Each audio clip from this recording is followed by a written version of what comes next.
nous célébrons la Sainte, fête de tous les saints, connus et inconnus. Nous vivons dans un monde marqué par la précarité. C'est en quelque sorte le temps des incertitudes et des inquiétudes.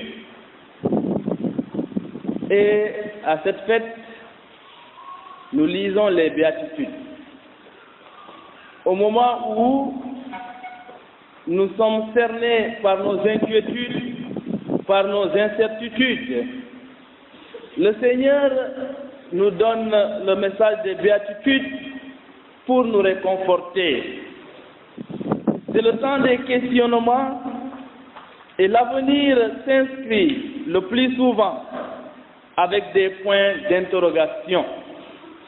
L'avenir s'inscrit le plus souvent avec des points d'interrogation. Au vu des difficultés que nous avons, nous ne cessons de nous interroger sur nos lendemains. Nous voici donc, frères et sœurs, acculés aux questions essentielles, là où l'ultime rejoint l'intime du cœur de l'homme. Alors, quelle sera la lumière de l'homme sur ses chemins d'errance?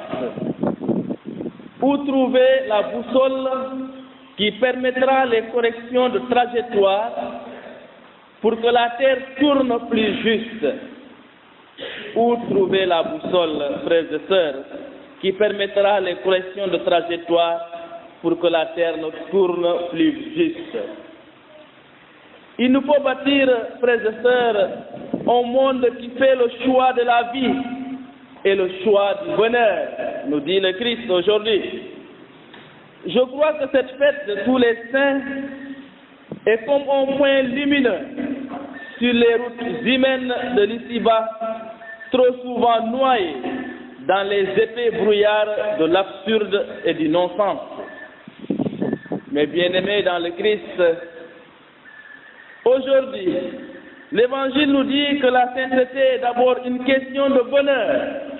Une question de bonheur. Ainsi, nous fêtons la mémoire vivante d'hommes et de femmes qui ont voulu frayer des chemins d'évangile au cœur même des réalités de leur époque et de leur culture. Les saints appartenaient à une culture. Les saints ont vécu dans une réalité.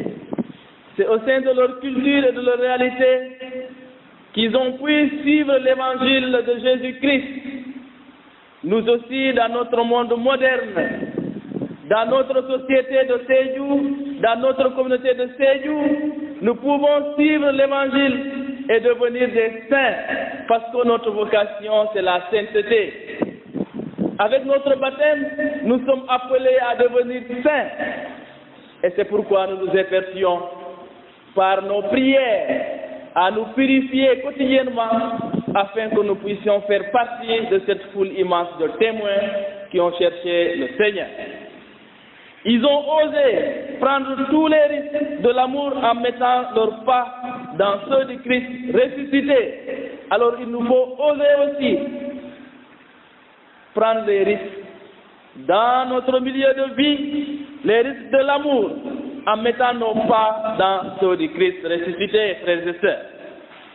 Leur histoire est devenue une histoire sainte parce qu'on peut y lire les traces de Dieu avec lequel ils ont fait alliance et qui leur a fait goûter un bonheur qui avait déjà la saveur de l'éternité. C'est ce qu'on appelle les béatitudes, frères et sœurs. Mes bien-aimés, ils sont nombreux, celles et ceux qui, au-delà de l'espace et du temps, font désormais l'expérience de ce qu'on appelle la communion des saints. Ils nous restent proches, car ils ne sont ni des héros, ni des étrangers. Ils sont en quelque sorte nos ambassadeurs sur la route qui mène à la sainteté, c'est-à-dire à l'ajustement de plus en plus grand de nos vies au projet de Dieu pour nous. ajuster notre vie au projet de Dieu. Cela fera de nous des saints.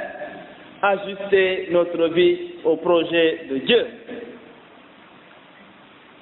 Et si leur souvenir a pu faire naître des cultes et des dévotions légitimes et reconnues, ils ne peuvent jamais être séparés de ce que l'on connaît de leur vie spirituelle. Ils ne peuvent jamais être séparés de ce que l'on connaît de leur vie spirituelle. Nous voici donc, frères et sœurs, à ce carrefour entre le ciel et la terre, entre le visible et l'invisible, entre l'au-delà et l'ici-bas. C'est l'étape décisive qui fait la vérité sur notre destinée. Dans la lumière de l'amour, il devient impossible de tricher, car la sainteté est faite de transparence. On ne peut pas tricher devant Dieu, mes frères, car lui, il sonde les cœurs et les reins. Dieu seul est saint, mais sa sainteté est habitée par une plénitude, telle qu'elle a besoin de se refléter dans la vie de tous ces saints anonymes que nous célébrons en ce jour. Frères et sœurs en Christ, ils sont comme les marchepieds de la seule sainteté de Dieu. Mais la sainteté n'est pas une affaire réservée à l'au-delà. C'est l'incarnation qui est le terreau de l'éternité. Mais n'oublions pas que l'éternité de l'homme passe par la libération des hommes. L'éternité de l'homme passe par la libération des hommes. Beaucoup d'entre nous sont dans des liens. Enchaînés, ils ne peuvent pas s'en sortir à eux seuls. Alors les saints que nous fêtons aujourd'hui nous interpellent aussi pour que nous puissions intervenir en faveur de notre prochain pour délier effectivement ces liens. Aujourd'hui, plus que jamais, l'appel à la sainteté retentit dans notre monde comme la forte espérance capable de briser les carcans et les blindages de la haine et de la guerre. La sainteté, c'est une question de bonheur. Et il nous faut aujourd'hui sauver le vrai bonheur, frères et sœurs. Sauver le vrai bonheur. Le bonheur, on doit faire la différence entre le bonheur et le plaisir. Ce n'est pas la même chose. Sauver le vrai bonheur. Les paroles de Jésus que nous entendons ce matin ne sont pas des promesses pour demain. Elles sont invitations pour aujourd'hui. Invitation à vivre et à grandir dans la sainteté de tous les jours, par la douceur, la simplicité, la miséricorde, la compassion, l'empathie, la pureté de cœur, le travail de la paix, la lutte pour la justice. Voilà où on nous attend, frères et sœurs. Paroles universelles qui rejoignent chacun de nous dans ce que nous avons de plus beau à partager et à vivre. Qui d'entre nous ne cherche pas la douceur? Qui d'entre nous ne cherche pas la pureté du cœur? Qui d'entre nous ne cherche pas la paix et la justice? Quel homme, quelle femme ne désire pas au fond de lui-même ou d'elle un bonheur vrai et profond, loin des bonheurs artificiels vendus de toutes parts? Les béatitudes, frères et sœurs, ne sont pas une recette à suivre pour atteindre le ciel, mais un chemin à prendre pour trouver la vraie joie en soi et entrer en nous. Oui, frères et sœurs, nous sommes appelés, chacun d'entre nous, par la fête de la Toussaint, à rentrer dans l'espérance. Dans notre vie se joue le face-à-face avec Dieu, qui nous a fait pour toi, Seigneur, et notre cœur n'a de repos qu'en toi, nous disait saint Augustin.